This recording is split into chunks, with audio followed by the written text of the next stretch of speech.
lost You're it. live in Edinburgh. Say it. You're live in Edinburgh. Hello. We're back.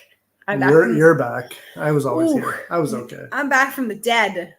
My voice, if you can hear, is still a little bit lower than normal. So I would say I'm like 95% back. Hopefully by tomorrow I'll be 100%. It was a rough couple of days. It was a really rough couple of days.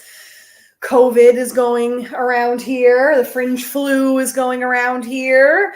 And that's basically... Seen lots of like red noses. And people's hygiene too is just... questionable. I don't even want to get into that, but it just... Well, the I amount of talked about it on nose picking and snot blowing and people just like full on like in their hands, and then I'm like, oh, on the bus. I just want to slather myself in sanitizer. It's just bad. So I'm not surprised that there's like COVID outbreaks here, and I was surprised to get the Fringe Flu. That is the freaking worst. I'm like, I prepared for everything. One of my biggest worries was that I wasn't going to have the stamina here, and I feel freaking great. Like when I perform my shows, like to perform shows and sightsee and do other things, great. I was worried I wouldn't be able to do it with my voice because I don't have a microphone. Voice is great. And then that was my first worry, was that I messed up my throat. I thought I'd done something to my vocal cords. Yeah. I didn't even register to me that I got the flu. It wasn't until, so Friday I woke up and I was like, oh, my voice just feels a little weird. Maybe I can still do the show. And oh boy, no sound came out when I tried to sing. So I literally ended up having to speak the songs and do like a spoken word kind of thing. The audience was quite lovely. Yeah, which was good. It was okay. It was good. It still worked. It just didn't have the impact of obviously the music. It was bad. So then Saturday, I was like, nope. And then full blown Saturday, I had like the sweats and the chills and the body aches, and I had the cough, and my nose was runny and stuffy, and my throat, I couldn't even swallow. I was like taking pictures. My throat was like bright red. Like, oh, it was brutal. And then Sunday was a rest day. So I literally did nothing except I literally like laid in bed. I literally stayed in my pajamas and like I went from the couch to the bed, to the couch, to the bed, to the couch, to the bed, to the shower. Because I kept trying to get the steam. I was taking like 3 showers a day, trying to help the steam to like sweat things out. And then I really wanted to do the show yesterday, but I just couldn't hit the notes. There was just still too much swelling, like in my throat, and I couldn't do it. So this morning I was like, you know what? I'm just going to call it, because at that point there was only 1 ticket sold. And that's kind of Sunday morning you called it. Yeah. And that's kind of the weird thing here is that like even today, which we'll kind of share quickly, I only had like 5 tickets sold, and then I ended up having 18 people. Like it's the craziest thing when in your mind you think you're going to have a small audience, and then you come out from behind the curtain, and I'm like, where did everyone come from? Whoa, I'm like, that's a full house. So that was pretty cool. So I was like, you know what? I'm just going to call it at 1 ticket sale, because I know that the closer I get to showtime, I called it on Sunday for Monday, because I was like, I know if I wake up Monday morning, 1's going to turn into 3, is going to turn into 5, or whatever it's going to be. And I don't want, people are making their plans, and I want to be respectful of people. So that was a really hard decision, but it was the right decision, because it just wouldn't have been a quality show. It just wouldn't have been good. The only bummer was that, as I said, there was a Fringe Industry, a British theater programmer. I haven't seen her come back. I haven't seen her book a ticket to come back. So, the lesson of, as everyone's been saying to me, if it's meant for me, it's for me. And if it's not meant for me, then it's not meant for me. So I got up this morning and I slept in. And I did my voice warm-ups, and I was like, you know what? I'm like 95% there. I have to take it easy. I can't push the way I normally do. I have to do like a little bit of a lighter, more intimate show, but I can do it. So I did it, and there were 18 people, and they were great. Yeah. They were laughing at everything. They were really interactive. Mm-hmm. I'm really having fun breaking the fourth wall and like playing with the audience. Even today when I was like, you think Shame won? Yeah. I'm like, do ya? And they're like, no. It's like very cool. So I'm having a blast breaking the fourth wall and like having audience interaction. I added a line right after Not Going Back, when Greg proposes. When Warrioress comes out, she used to say, "Oh, hell yeah!" But damn, that was a harsh goodbye. And now she says, "Go into the chapel," and then I'm like, "Do you know it? Do you know it?" And then the whole audience goes, "Gonna get married," and they laugh and they giggle and they love that. So I'm just finding these like pockets of joy, which is new for me, because I think, if I'm going to be 100% honest, I think I still had some emotions about my story. And I think I still had some emotions about how I felt about it and how I felt about, it's weird. Like I don't want this live to go on forever and ever and ever. I want to keep it concise tonight. Because I do have to rest my voice, but I think there's this piece of you that is always there is always kind of something missing. Like, even though you have joy and love and happiness and in your whole, I think there's this little chip that is there when you don't have the love and support that you deserve, that we all deserve from the people who have raised us, or some sort of sense of a maternal or parental figure in some way. And I think there's this piece of me that there's just this like little chip that kind of tarnished a little bit of it. And I think I was holding on to that chip for a long time. And now I don't care anymore. Like, I'm free. Like, I don't have any judgments. I don't have any grief. I don't have any shame. I don't have any anger. I don't have any emotion around it other than joy. And I just love performing. I love singing. I love these songs. I love this story. I love what it does for people. Like, someone just messaged me. It was really cute, actually. It was the lady who, if you remember, I put the little thing on my hat, the little corsage, tartan corsage thing. Yeah, tartan. I put it on my hat, and she came to the show. She's like, "Hi." You met her at the market. And I'm like, "Oh my God, I remember you." She's like, "Yeah, you bought the little thing on the little tartan pin off me." And I was like, "Oh my God, yes." And she brought her friend and she came, and then they had to run after, but I just messaged her on Instagram and I said, "Oh my God, thank you so much for coming. It meant so much to me." And she was like, "Wow, we loved your show." And she said, on the walk home, my friend and I just kept talking about our own family and our own dynamics and our own boundaries and our own good and our own bad. And she was like, it was just this really insightful walk back home. And then she was really cute. She said, "It always amazes me." She goes, "It's amazing how loving you are as a person, like having overcome that, and thank you for your story," kind of thing. So it's just, it's interesting to have this joy. Thank you, Pam, to have this joy in it. Like, joy was not something I had in doing this. It felt like work. It felt like struggle. It felt like getting it right. It felt like being the best at it. Like, it just, it didn't feel like joy. And now it's like pure joy. And it's a huge perspective shift. Is I was so caught up, as you couldn't tell, in like the reviews and the stars and the things. And now I'm just like, I want to have fun to the end.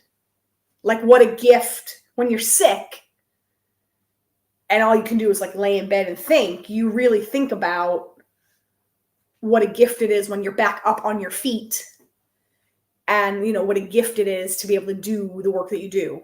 Because when you're sick, it sucks. You can't do anything. And it's like, you really appreciate your body and your voice and your mind and your heart and your soul. And I just realized the joy in being able to be here and doing this. Warrioress has gotten so much more playful. Again, when I first built that character, I built her as like, she is fighting off shame. Like, she is a warrioress. And the wording is still right. But she's kind of like fun, like a prankster, Yeah. She has more fun for sure now. Like she's playful. Like she's just playful now. She's not at all like when she's talking to Shame and she's like, I'm sick of your bullshit. Get the hell out of here. She's strong. She's strong now. But when she's talking to the audience, she's playful. She's joyous. She's funny, you know, and that's been just really healing and kind of fun to play. And I realized that the skills that I'm building on the review that I got was really amazing. And I got to 4-star finally. Jeez, my God, right? Oh, somebody who gets it. And they're the nice part is Musical Theater Review is accredited. They're like the real deal. They're not just like some random person that got to be a fringe industry person and like give their review. No offense to them, but like I'm like, okay, Musical Theater Review is legit, a legit like publication, a legit reviewer, or a legit thing. So to get 4 stars from them was amazing, because 5 stars is actually quite hard to get. That's like, you know, so to get 4 out of 5 is great. Yeah, they are not students. No. They are not just someone with an opinion that wants to go see a show and call themselves a critic, which there are a lot of those out here. And they said, powerful in its telling, the subtle changes between each character was perfection, which me and Jean-Louis worked really hard on. When I was working with my last director and the last group, they were doing this technique called the turn technique. So if you've seen the show, it's like you turn out of one character to become another character. And Jean-Louis was like, no, that's like a waste of energy. Like, we're going to make these subtle shifts as you morph from one character to the next, because you need your energy. Like you don't want to waste energy for the sake of like wasting energy. Like you have to channel that energy and that breath work into the purpose of your play and the purpose of each character. So that made me like so excited. And then it said each character was like, I forgot how she worded it, but it was like each character was incredibly distinct in their own personality. And that was the biggest win for me, is that what I realized about myself is that I absolutely love character work. I love building characters. I love creating characters. Because when you create a good character, they're not a caricature of someone. When you see them on television and the actor's done their work, they're like a real person. You're like, oh, I'm like that. Or, you know, my brother's like that, or my sister's like that, or my aunt's like that, or my cousin's like that, or I went to school with somebody exactly like that. What did Pam say? Oh, she was saying the reviewers should say student without experience. Exactly. Like, who are these students? Who knows, right? The ones I got were... Anywho, moving on. The 4-star just cancels out all that. You don't even have to talk about like the old stuff, right? But I realized how much I love character work and I love studying people. And I had this like full circle moment, because in my show I talk about how being raised by narcissists could be a gift. And that was one of like the hardest things in therapy. It was like, it's a gift that was given to you. And I'm like, no, it was absolutely freaking not. Nobody ever asks to be like abused by their parents. But what it did show me that I thought about was that, so in order for me to be safe when I was a kid, I had to pick up on every little subtle move, every little subtle change. Like, you know what I mean? Like if I walked in the kitchen and my mom had a look on her face, I was like, oh shit, she's pissed. I need to compliment her and tell her how much I love her and how much her cooking is like the best, or how much the house looks really clean and nice, or thank her for like making my lunch today. And I could just tell it in like the way her eyes would move, or the way she would carry her body, or the tone of her, you know, she might be saying something to me, but the tone of it was totally different. And it's like when you grow up with a narcissist, or you're raised by a narcissist, you know how to morph. You pick up on those subtle changes and you morph yourself to manipulate the environment to stay safe. Mm-hmm. And what that did was gave me this highly intuitive sense of, when someone says something, I know if they mean it or they don't. When someone's walking a certain way, I know what that says about you. Like, every way, from the way your voice sounds, to the way you move your eyes, to your lips, to your mouth, to your body, to the posture of your body, to the cadence of the way you talk, to your motivations and the way you see the world. I love creating characters. And a lot of people ask, like, how do you write a play? Like, how do you do this? How did you write your play? And it appears like I did it in like chronological order of my life, which was true. That was kind of the, overarching thing, but I created the characters first. And then the characters informed the story. Yeah. So being a character actor will serve me for the life of whatever I decide to do in this industry. Yeah. Well, I mean, even I was thinking about that when you guys saw, I did the TV, if you saw it, I did the TV commercial like a few months ago in July, I think that, or no, I forget when that was. April, I think that was. It was supposed to come out in July. I never saw it. I have to look for it. But even when we were like creating the wardrobe, when I was the wardrobe fitting, she mentioned to me, the wardrobe person was like, you're so invested. Because I was like, why don't we give her glasses? That was my idea, to wear those glasses. Yeah. And then like we had like 5 or 6 different outfits. And I was like, what about this? And what about this? And I was like, zip this up. And she was like, people usually just stand there and go like, dress me. What do you want me to wear? And she's like, you were like having she goes, nobody like has dialogue with me. Like, she's like, that was really fun. She goes, you were the most fun I had today fitting you. Because she's like, we just had this like really cool dialogue about like what this quirky aunt, what her backstory is, and like why she would wear what she wears. And that's what I love. I love creating characters. So I realized that when you're a great character actor and you can bring any character to life, that's a huge plus kind of in this industry. So regardless as to what happens at Fringe, I've given myself the gift of joy in this whole process, which is something that I struggle with in so many areas in my life. I just struggle finding the joy. I'm always climbing the next mountain. I'm always achieving the next thing. What's next? I'm always pushing towards the next thing. So to really just revel in the joy, it's cool. Like even Warrioress, like sometimes I give her an extra second just to enjoy what she's saying and doing. And enjoy the wins when she kicks Shane's butt. Yeah. Like I allow her to enjoy the win. And I think that's like a metaphor of my life right now. And then just being a character actor, I just love it. I love it. And that's the piece that I think is going to serve me no matter what I do in this industry and where the show goes. I won't share because we're already talking for a bit, but I have some thoughts about, I'm going to change the name of the play. Maybe tomorrow. I'll share that with you later. The name of the play is going to change. Maybe Sunday. I want to develop Warrioress a little bit more. I want to do a little bit more character work with her. That's come out. And I'm just like shocked that like 18 people came today. I thought for sure, I was like, oh man, with like, cause we had like 12 people or so, I think and that was like pre-ticket sales. So I probably would have ended up with like 20 some the day that I canceled. Mm-hmm. And then who knows what would happen on the Saturday. It was like a big audience. And I thought for sure, oh, I'm screwed. Like they're not going to come back. Like they're moving on. Like it's going to be so hard to pick this momentum back up. But for me as an actor, I picked right back up like where I left off. Abby was my tech. Awesome. Beautiful Abby. She rocked it. She did amazing. Lovely as always. She's so lovely. I adore her. She's great. We started on time. Yep. Which was lovely. There was though, what the hell? There was like, I don't know if it was a garbage truck. Sounded like they were like a ripping up the street or something with like rock grinder.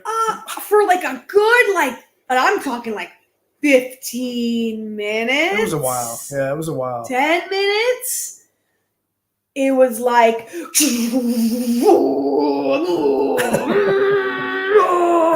I'm like, what?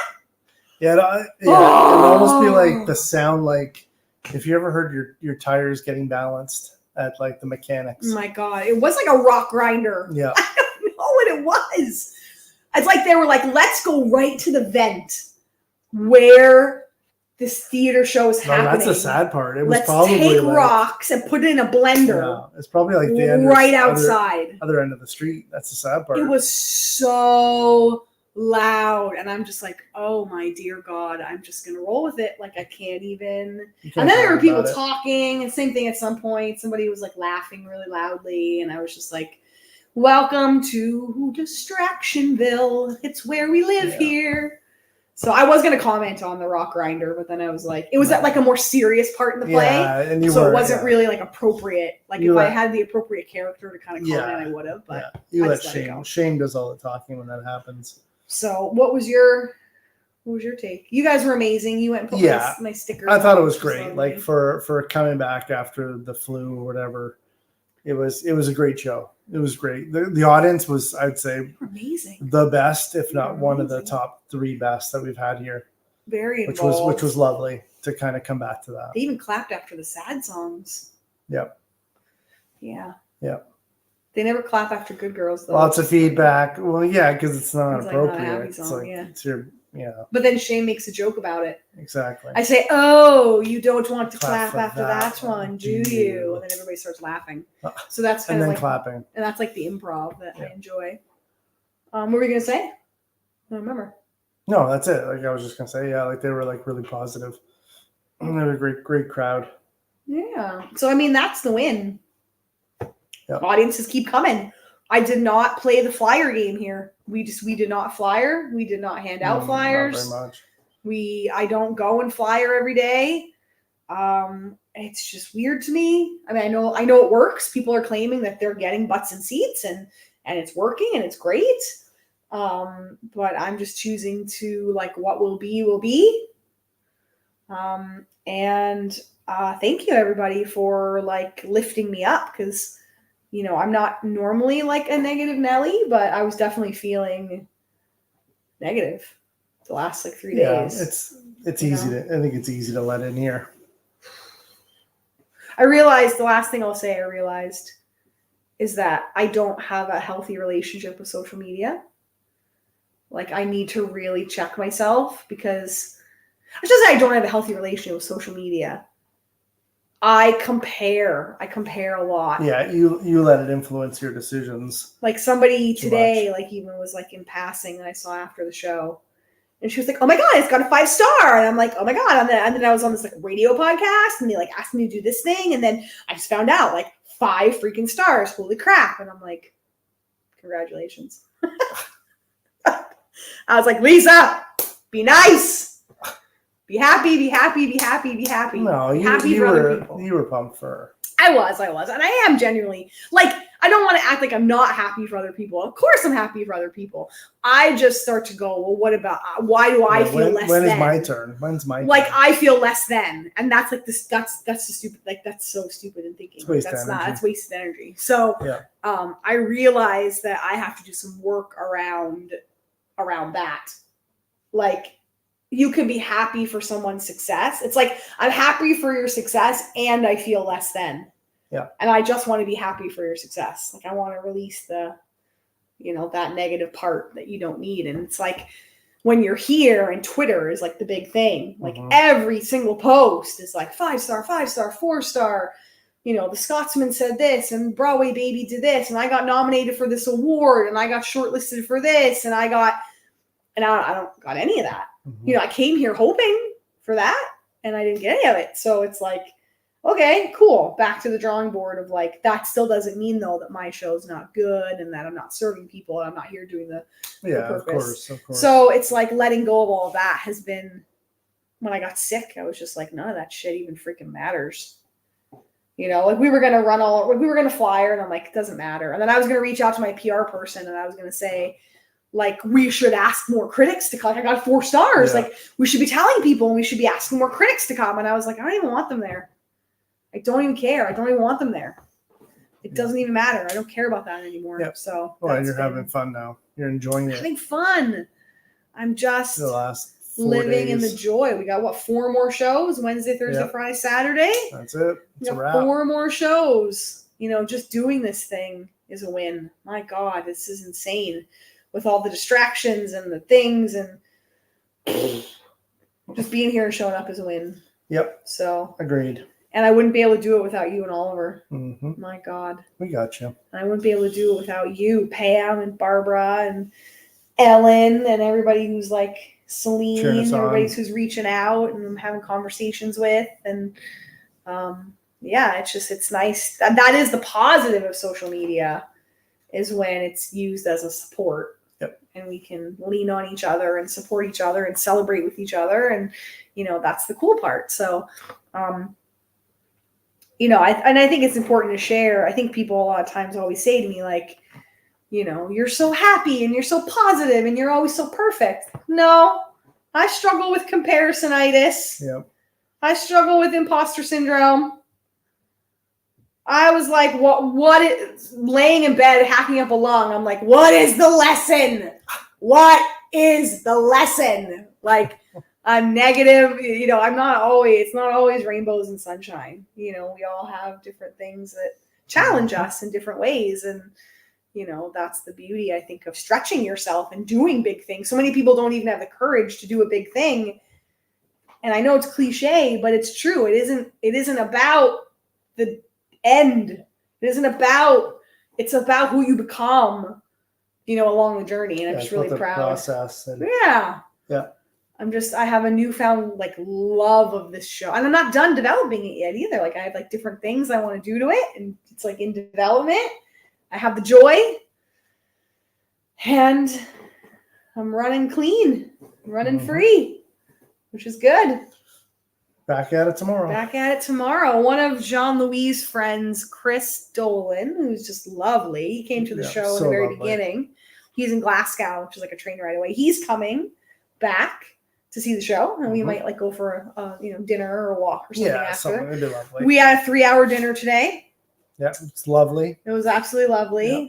They don't rush anything here. As long as you get in on time. It's crazy. As long as you get in before 9. It's crazy. Good. One thing I promise we're going to do when we get back home is walk more. Yeah. We walked 20 minutes to dinner. Yeah, we walk at least a minimum of an hour a day. And it's just, I feel so good walking so much.